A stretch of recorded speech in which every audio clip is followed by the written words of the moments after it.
자기, 아이폰 줘봐. 좋은 거 깔아줄게. 어이, 김씨, 갤럭시 S 내놔.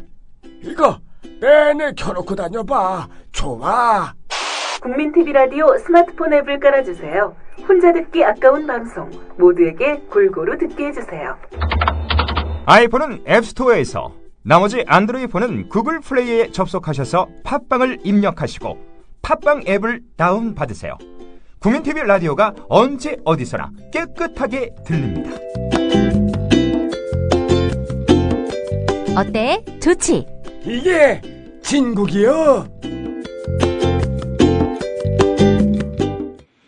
네, 오늘 아침 조간신문에는 어떤 주목할 만한 기사가 실렸는지 짚어드립니다. 조간브리핑 시사평론가 김영민 PD와 함께합니다. 자, 김 PD. 네, 안녕하십니까.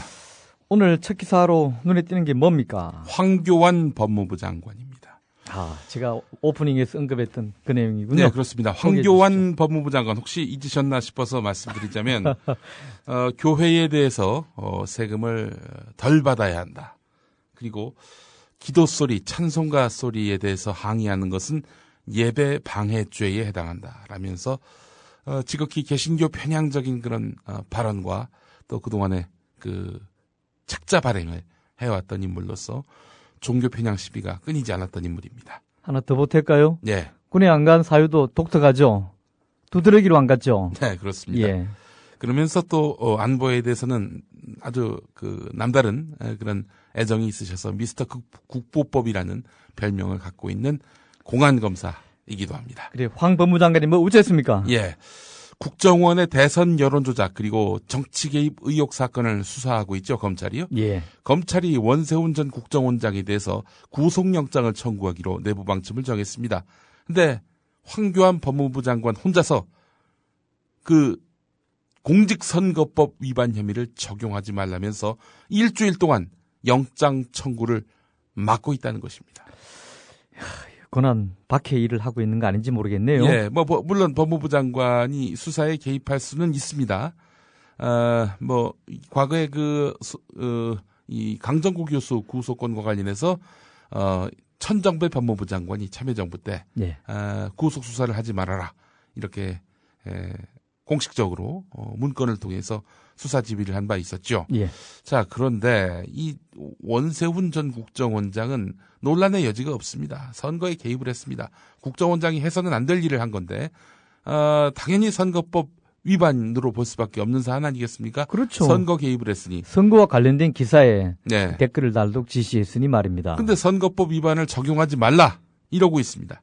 그러면서 구속영장 청구를 막고 있다는 것입니다. 왜일까요? 아무래도 정권의 안위와 무관하지 않다. 이런 그 정운현 이사의 진단이 정확할 겁니다. 만약에 선거법 위반이 적용된다면은 결국 그 원세훈의 국정원 덕을 보고 박근혜 대통령이 당선됐다.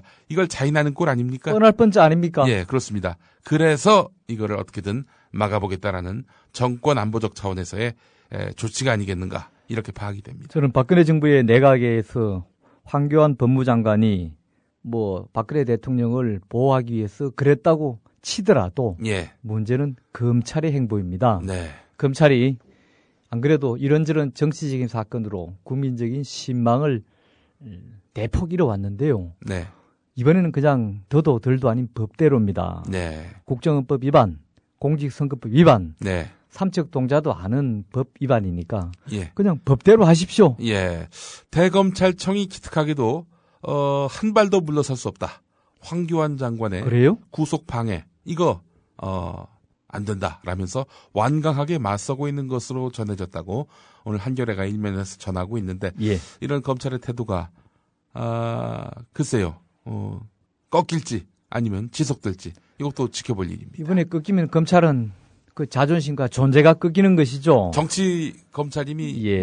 확연히 드러나는 거 이럴 아니겠습니까? 때는 국민들이 검찰에게 박수를 쳐주고 힘이 돼줘야 한다고 생각합니다. 예. 검찰을 위해서가 아니라 검찰이 응당한 일을 하고 있기 때문입니다. 황교안 장관은 왜 이런 쓸데없는 짓을 할까요? 예, 다 알고 있는 사안이기도 하고 짐작이 됩니다만은 이런 행태를 보이면 안 되죠. 기본적으로. 이따 언론 자기 보도가 수명을 단축하는 길이죠. 이따 언론 보도가 나온 상황이니만큼 예. 이제는 좀 적절한 처신을 해야 될 때가 된 것 같다. 예. 이런 생각을 해봅니다. 자, 한겨레 또 다른 기사, 국정원 관련이군요. 예, 8면에 관련 기사가 있습니다. 김용판 전 서울지방경찰청장 대선 여론조작 정치 개입 의혹을 받고 있는 국정원 직원에 대한 수사가 이어질 당시였습니다. 예. 이 김모 씨 여성이죠. 예. 김모 씨의 오피스텔에 대한 압수수색 영장 신청을 김용판 씨가 막았던 것으로 드러났다고. 여러 가지 했군요. 참, 축소 지시에 이어 예, 영장 신청까지도 예. 막았다. 황교안도 맞고 김용판도 맞고 하여간 참 손바닥으로 하늘을 가리는 이런 행태인 것 같습니다. 좀 구체적으로 전해주세요. 예. 이 얘기는. 당시에 그 압수수색 영장 신청서를 제출하러 검찰청으로 가던 경찰 수사관이 도중에 되돌아왔다고 합니다. 왜요? 뭐 일단 그 경찰청에서는 이건 뭐 받을 수 없다. 이런 입장을 표했던 것이죠. 당시 그 김용판 청장이 권은희 수서경찰서 수사과장에게 직접 전화를 걸어서 내사 중인 상황에서 압수수색 영장 신청이 적절하냐 이런 취지로 압력을 행사했다는 겁니다. 김용판 씨는 이 권은희 과장 외에 다른 수사 책임자들에게도 전화를 걸었다는 의혹이 제기되고 있는데 예. 김용판 씨의 전화 이후에 수서경찰서는 압수수색 영장 신청 방침을 거둬들이고 검찰로 가던 수사관도 불러들였다는 겁니다. 사실상 김용판 씨의 지시로 압수수색 영장이 철회된 것입니다. 김용판 씨 당시 서울지방경찰청장이었습니다. 양반도 직권 남용이네요. 그렇습니다. 법의 처분이 기다리고 있겠군요, 이제. 예. 국정원 사건 6월 19일이 아마 공소시효 만료일이 아마 예, 선거일로부터 6개월입니다. 선거일로부터요. 예. 자, 며칠 안 남았습니다. 검찰 바짝 잘 수사하십시오. 예. 자, 원세훈 이야기 다시 해보겠습니다. 또요? 원세훈 전 국정원장 다른 건입니다. 건설업자로부터 청탁과 함께 수천만 원의 금품을 수수한 정황을 검찰이 포착했습니다. 지난 대선을 앞두고 국정원 직원들에게 인터넷 포털 사이트에 정치 댓글을 달아라 이렇게 말하자면 정치 개입하도록 지시한 혐의를 이제 받고 있는 상황인데 예. 또 다른 건이 있었던 겁니다. 자, 이 지난주에 서울 중구 명동에 있는 황보건설을 압수수색했는데 검찰이 이 회사가 원세훈 전 원장에게 수천만 원대 선물을 건넨 뭐 그런 정황이 담긴 리스트를 이렇게 남겼던 모양이죠. 이거를 예. 이제 검찰이 확보를 했던 것입니다. 또 이 황보건설은 원세훈 전 원장에게 상당량의 순금을 포함해서 명품 가방과 의류, 고가의 건강식품 등 수천만 원어치의 선물을 10여 차례 건넨 것으로 검찰은 보고 있습니다. 상습적이군요. 10여 예. 차례라 하면. 자, 그런데 이렇게 되면은 왜 이렇게 뒤를 봐줬을까? 또 황보건설은 어떻게 이 돈을 조성했을까? 예. 수백억 대 분식회계를 통한 비자금을 조성한 정황을 검찰이 포착했습니다. 비자금 일부가 원세훈 전 원장 등 정관계 로비에 사용됐을 것으로 보고 사용처를 쫓고 있는데 일단 황보건설 대표에 대해서 검찰이 조만간 구속영장을 청구할 계획입니다. 원세훈 씨가 그 뒤를 봐준 데가 한국 남부 발전. 네.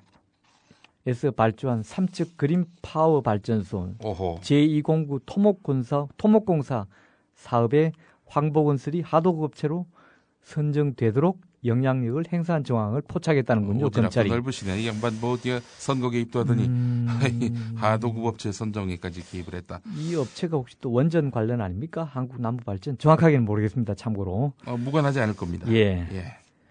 아이고 여러 가지로 참. 아니 근데 이게 말이죠. 이 그 대통령의 최측근으로 통하는 이 원세훈 씨가 이런 그야말로 수사를 하면 바로 나올 비리를 저질렀다면 이명박 정권 때 이 비리라는 것이 너무나 만연했을 거라는 추정이 가능하지 않겠습니까? 그러게요. 자, 원세훈뿐일까? 원세훈은 원세훈까지일까? 줄줄이 나오겠죠 이제. 이명박 대통령은 독야청청이었을까? 확인 안 된 것은 확실하게 얘기하지 맙시다. 일가라고 했습니다. 예. 일가. 일가. 예, 의문이었습니다. 좋습니다. 자, 다음 쌍용차 관련 기사가 하나 이 있군요. 기사도 보면 정말 복장이 터집니다. 예. 경향신문 일면 기사인데 2009년 쌍용 자동차가 말하자면은 회사가 어렵다. 그래서 해고했죠 대량. 뭐 대량으로 해고했습니다. 예. 그런데 그 알고 보니 회사가 어렵다는 근거는 바로 회계 장부였는데 예. 회사가 어렵다는 식으로 회계 조작을 한 것으로 나타났고 그 증거가 나온 것입니다. 그 증거가 바로 엉터리 감사 조서인데 2,646명이 정리해고됐거든요. 예. 그야말로 기획부도라는 의혹이 제기됐었는데 그 기획부도 논란의 시발점이 됐던 이런 감사 보고서가 결국 엉터리였음이 드러나게 됐다. 이런 이야기입니다. 그러면 그 해고가 다 원인 무효 아닙니까? 글쎄 말입니다. 네? 쌍용차 해고자들의 해고 무효 소송 항소심이 이제 시작이 됐는데 오는 7일부터 외부 감사인을 선정해서 쌍용차의 회계 조작에 대한 특수 감정 절차를 밟기로 했습니다. 조서가 엉터리로 확인될 경우 소송 결과에도 당연히 큰 영향을 미칠 수밖에 없는 것입니다. 아니 회계감사는 외부에 있는 회계사들이 회계법인 주로 회계법인들이 많이 하죠 요즘은. 예, 이런 데서 회계사들이 위임받아서 해주는 건데 예. 이들이 엉터리로 감사 조서를 만들었다 그러면은 경영진하고 짜지 않고서야 이런 게 가능할까요? 글쎄 명색이 말입니다. 회계 돈 받고 해주는 것들인데 예, 분명히 문제가 터지면 이렇게 세간에 알려질 텐데 말입니다. 예. 일단 숫자도 안 맞고 서명도 없다는 점. 아, 이게 아주 석연치 않다는 겁니다. 자, 이래놓고 정말 애먼 노동자들만 이렇게 때려잡고 굶기고 자살하게 만들고 거리로 내몰고 이게 사람이 할 짓입니까 이게? 이게 정말 어처구니가 없는 일입니다 이게. 쌍용차가 지금 23분인가가 네, 그 사이에 이런저런 사유로 목숨을 잃고 직원과 우리 또 곁도 가족, 떠났죠. 그 관계인들. 해고 노동자들 그죠? 예, 그렇습니다. 그 사람의 목숨을 무엇으로 평가할 수 있고 돈으로 살 수 있겠습니까마는 그 일에 이런 회계사들도 한 몫을 했다는 생각이 아주 비감한 생각이 드는군요. 예. 자, 다음 기사 또 봅시다. 자, 전력 얘기군요. 예, 위조 부품 파문에 휩싸인 원자력 발전소의 가동 중단 사태로 이번 달 둘째 주부터 전력난 고비가 닥칠 것으로 전망이 됩니다. 감사원은 이번 주 중에 정부의 하절기 전력 수급 계획과 실태 전반을 긴급 점검할 예정인데요. 일단 그 감사원은 전력 수급 상황 등 현황 자료 분석과 기초조사가 마무리되는 대로 산업부, 전력거래소, 한국전력공사, 한국수자원공사 등 전력수급 정책 부서와 관련 기관을 감사할 방침입니다.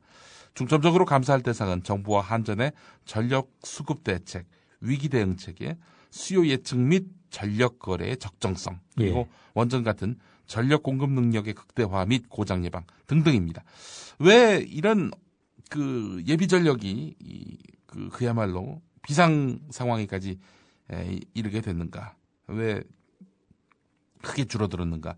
이 부분에 대한 집중적인 감사가 될 것 같은데, 예.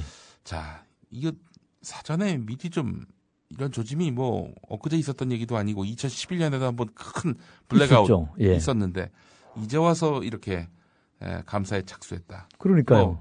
달라진 것은 정권이 바뀐 거 정도인데 그 정권 아래에서는 감사원은 도대체 뭐 했던 것인지 되묻지 않을 수가 없습니다.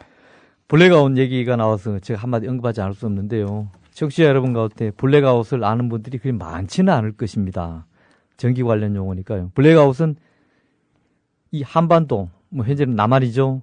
남한 전체의 전기가 다 정전되는 것을 블랙아웃이라고 합니다. 네. 여러분 그런데 가끔 우리 단전되었다가 갑자기 전기가 쑥 들어오죠. 집 가정에서 볼 때. 그러면 동시에 온 동네 불이 착 다 켜지죠? 네. 아닙니다. 블랙아웃은 아닙니다. 예를 들어 남한 전체에 불이 다 꺼지면은 스위치 하나 올리면 동시에 다 불이 들어오지 않습니다. 전체 다 블랙아웃 됐을 때는 전국에 있는 발전소 하나를 켜고 그 다음 두 번째를 켜고 다시 그걸로 세 번째를 켜고 해서 100개라면은 100번이 이어져야 됩니다. 그게 한 며칠 걸린다죠? 이게 열흘 걸린답니다. 예. 여러분 최악의 상황으로 열흘간 전기가 단전된다고 생각해 보십시오. 어떻게 살죠? 산업계 피해는 그건 상상할 수 없는 천문학적인 규모고요. 특히 반도체와 같은 첨단 산업은 한번 단전이 되면은 엄청난 피해가 있다고 하고요. 우리 일상에서 한번 생각해 보십시오. 열흘 동안 30층 아파트를 계단을 걸어 다닌다고 생각해 보십시오. 열흘간 물이 안 나오고 열흘간 냉장고가 정지했다고 생각해 보십시오. 이렇게 단전은 심각한 것입니다만은 지금 원전 비리라든지 국가가 우리나라의 지금 전력 사정을 관리하는 거 보면 이거는 엉터리입니다. 아마 엉터리입니다. 엉터리. 그쯤 가면은 어떻게 이 장악당한 언론들이 물타기를 할지 그림이 그려집니다. 너무 에너지 많이 쓴다. 뭐 이런 것도 하나 있겠고요. 그리고 밀양 송전탑 건설 반대.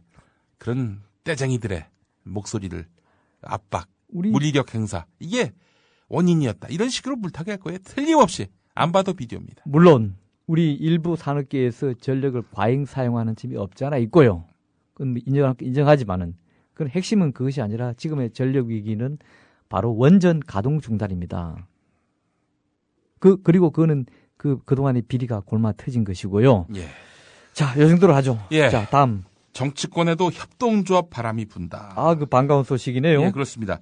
지난해 12월에 관련법이 제정된 이후에 지역 기반의 정치협동조합이 하나 둘씩 생겨나더니 윤여준 전 환경부 장관도 협동조합 형태의 울림을 이달 안에 발족시킨다고 합니다. 예. 자, 경제 개념의 소비자를 국민, 생산자를 정당으로 규정해서 국민이 정당을 압박해 새로운 정치를 만들겠다는 겁니다. 예. 자, 조합원들은 회비 10,000원을 내고 이렇게 해서 이 울림이라는 단체를 통해서 팟캐스트 운영은 물론이고 온오프라인을 통한 다양한 활동을 계획하고 있다고 하는데요.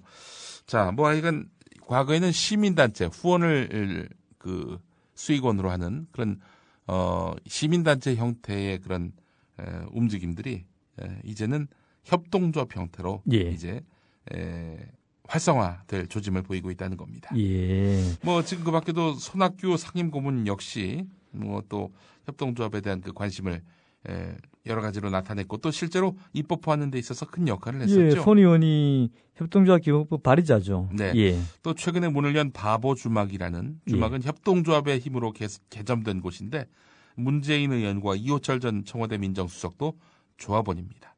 사실 금융보험업을 제외하고 모든 분야에서 협동조합을 만들 수 있게 됐고요. 다 할 수 있죠. 예, 우리나라에서는 새로운 방송, 대한방송을 만들겠다라면서 한국 최초의 방송협동조합으로는 우리 미디어협동조합이 거의 유일합니다. 국민TV입니다. 예. 엊그제 프레시안이 주식회사에서 협동조합 형태로 창립총회를 했더군요. 예. 두 번째입니다. 어쨌든 야권 정치인들이 먼저 협동조합에는 한 발 앞서가고 있군요. 예, 그렇습니다. 자, 홍준표 경남지사 얘기를 해보겠습니다. 예. 취임 후 40일 휴일을 맞았는데 그중에 22일을 관용차를 썼다고 합니다. 휴일 42일 중에 휴일은 집에서 쉬는 날인데 관용차 쓸 수 있도록 되어 있나요? 물론 이제 휴일에도 업무를 볼 수 있겠죠. 그런데 홍준표 지사의 공식 일정은 40일 휴일 중에 4건에 불과했습니다. 자, 그렇다면 22일 동안 4건을 소화할 리는 없을 것이고 쓸데없이 개인의 용도로 관용차를 썼을 가능성도 있다는 거 아니겠습니까? 대통령령으로 공용 차량 관리 규정이라는 게 있죠. 예. 여기에서 관용차의 정당한 사용에 대해서 규정하고 있고요. 휴일의 사적 용도로 사용하지 못한다. 정당한 사유 없이 이렇게 되어 있습니다. 이에 대해서 경상남도 측은 시민단체가 임의적이고 일방적으로 짜맞춰 놓은 것이다라면서 모략이라는 그런 반응을 보이고 있다고 뭘 하는데, 일방적으로 짜맞췄다는 얘기예요? 글쎄, 이거 다 응? 숫자가 다 드러나는 건데 이걸 아니 휴일날 문제 자기 고향에 동창회 가고 네. 빤하게 아는 일인데 예, 그걸 뭘 짜맞췄다는 얘기예요? 글쎄 말입니다. 그래서 홍 지사는 법 위에 있나요? 4월 21일 경남 창녕의 한 도로에서 산불 감시원이 탄 오토바이와 충돌하는 사고를 내기도 해서 예. 우리를 빚은 바 있었죠. 예. 하여간 요즘 홍준표 지사 하는 걸 보면은 경상남도에서 거의 제왕이 된 듯한 그런 느낌을 받습니다. 이 진주 어려운 사건은 곧 국정조사를 받게 되어 있죠. 여야 합의로. 네. 아마 모르긴 해도 지금 여당도 아마 많이 심기가 불편한 상황일 것입니다. 그 사안에 대해서 불편하다기보다는 그 사안으로 인해서 자기들에게 정치적 불이익이 가해지는 것이 아닐까. 그게 걱정되는 거겠죠. 아니 그러니까요. 진주의 어려운, 예. 밀양의 송전탑, 네. 고리의 원자력. 네. 이게 지금 새누리당의 경남 지역의 3대 악재라는 거 아닙니까? 그렇습니다. 하나 더 할 수 있나요? 시간이 예. 끝입니까? 간단하게 하겠습니다. 좋습니다. 무한 경쟁에 내몰린 20대가 조울증이 크게 늘었다는 중앙일보 13면 기사입니다. 예. 기뻤다 슬펐다 감정 폭발 이게 바로 이제 조울증의 증상인데 예. 취업난에 시달리더니 4년 새 이 조울증이 무려 35%나 증가했다고 합니다. 물론 입사한 이후에도 이 초년병으로서 스트레스가 크다 보니 이들의 또 조울증 증상 더욱 증강되고 있는 양상인데요. 직장 구하기부터 직장에서 살아남는 것까지 무한 경쟁을 해야 하는 환경이 원인이 됐다는 것이 바로 전문가들의 해석입니다. 자, 우리 젊은이들 잘 견뎌내시기 바랍니다. 예. 자, 지금까지 조간 브리핑이었습니다. 김영민 PD와 함께했습니다. 예.